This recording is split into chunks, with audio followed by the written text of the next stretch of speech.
সুজলা সুফলা শস্য শ্যামলা আমাদের বাংলাদেশ। আমাদের এই দেশ প্রাকৃতিক মায়া যেন আশ্রয় আছে প্রতিটি কোণে। তাই তো বাংলাদেশের প্রাকৃতিক দৃশ্য এক এক সময় এক এক রূপ ধারণ করে। এদেশের প্রাকৃতিক সৌন্দর্য কখনো কাউকে নিরাশ করে না, সবসময় আমাদের মনকে প্রফুল্ল রাখে। মাঝে মাঝে আমি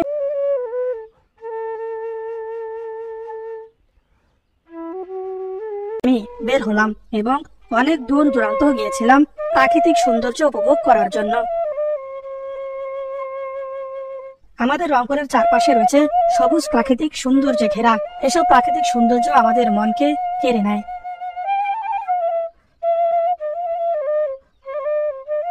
ধান ও খড় শুকানোর জন্য পুরো মাঠটি দখল করে নিয়েছে। বৃষ্টিতে খড়গুলো ভিজে যাবে, এই কারণে খড়গুলোকে ছোট ছোট পালা দিয়ে রেখেছেন। পাশেই সকাল সকাল গ্রামের নারীরা শুকাতে দিয়েছেন ধান।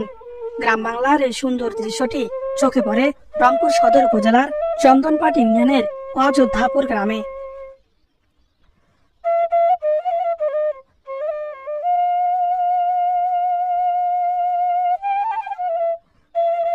অযোধ্যাপুরের গ্রামের এই সুন্দর দৃশ্য দেখে ফিরতে শুরু করলাম আবারও। চোখে পড়ল সুন্দর একটি প্রাচীন বাড়ি। এই বাড়িটি দেখেই মনে হবে এটি অনেক পুরনো একটি বাড়ি। বাড়িটির সৌন্দর্য আমাকে মুগ্ধ করেছে। একদম গ্রামের ভিতরে এই বাড়িটি চোখে পড়ে। গঙ্গাচড়া উপজেলার গজঘন্টা ইউনিয়ন পরিষদের পাশেই এই পুরনো বাড়িটি। বাড়িটির সম্পর্কে একজন স্থানীয় ব্যক্তির কাছে জেনে নেন। এই বাড়িটা কত আগের এবং এই বাড়িটা কার? বাড়িটা বর্তমান ইন্টারভ্যালি মারা গেছে চেয়ারম্যান ছিল, আর সাবেক চেয়ারম্যান ছিল উপজেলা চেয়ারম্যান মোহাম্মদ আলী জাফর টুবি সাহেব। তিনি পরপর সিলেকশনে নির্বাচিত হয়েছে চেয়ারম্যান, এবং আবার ইলেকশনে আবার উপজেলা চেয়ারম্যান নির্বাচিত হয়েছে। তিনি কয়েকবার চেয়ারম্যান ছিল, আর তার সুনাম, তার যে একটা নেতা ছিল, এটা আমরা আদৌ বলতে পারবো না।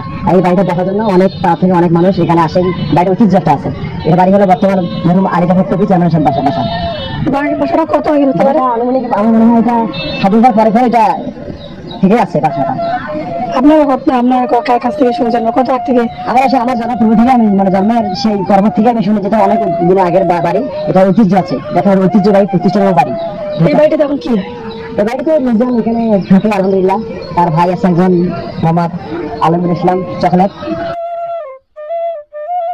পুরনো এই বাড়িতে একটি জিনিস আমার কাছে বেশ ভালো লেগেছে, সেটি হলো এই কুয়াটি।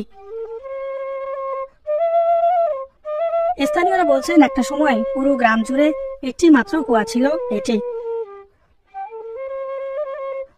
আর এই কুয়া থেকে নাকি খাওয়ার জন্য পানি নিত এই গ্রামের মানুষজনেরা।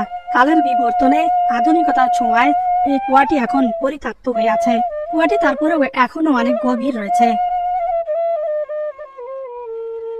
প্রকৃতি কখনো আপনাকে খালি হাতে ফিরিয়ে দেবে না। এদেশের বিস্তীর্ণ গ্রাম বাংলার সৌন্দর্য প্রাকৃতিক দৃশ্যের মাঝে আপনাকে হারিয়ে যেতে বাধ্য করবে, মনকে প্রফুল্ল করে রাখে। মাঝে মাঝে আমি যখন প্রচুর সময় পাই, তখন এইসব প্রাকৃতিক সৌন্দর্য উপভোগ করার জন্য দূর থেকে দূরান্তর চলে যাই। আজকে যতটুকু পারলাম এই গ্রাম বাংলার দৃশ্য আপনাদের সামনে তুলে ধরার চেষ্টা করেছি। যদি আপনাদের এই ভিডিওটি ভালো লেগে থাকে, অবশ্যই শেয়ার করে আপনাদের বন্ধুদেরকে দেখার সুযোগ করে দেবেন। আর আমার পাশে থাকলে আমি এই রংপুরের যে সৌন্দর্য আছে সেটি আপনাদের মাঝে তুলে ধরতে পারবো। সবাই ভালো থাকবেন, সুস্থ থাকবেন। আল্লাহ হাফেজ।